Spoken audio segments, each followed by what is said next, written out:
milžinišką vaidmenį dabar jau turės ir Aleksandras Mamukelgas. Serginai Atamanui ir kompanijai. Eurolis Furkanas Korkmazas deda tašką greitajame puolime. Dabar jau Ilyasas Zurasas savo auklėtinių nepagirs.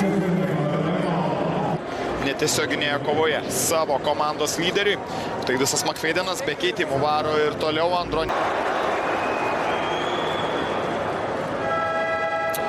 Dar vienas Eurolygos čempionas, aišku, ten jo vaidmuo labai epizodinis.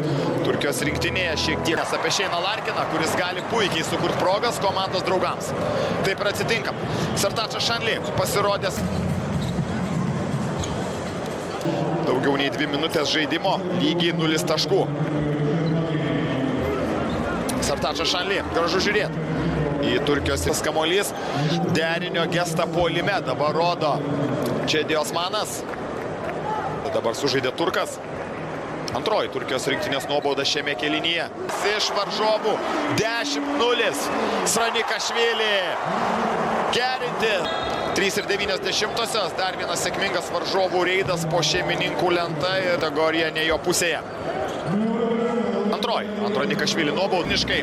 Šiuose rungtynėse Larkinas ant parketo jau yra praleidęs beveik 27. Bus antras šansas, 3,1.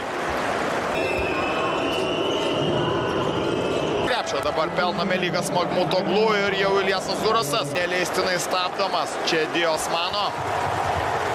Turkija Dainiuką padėjo į rankas savo komandos centriukui pastarą.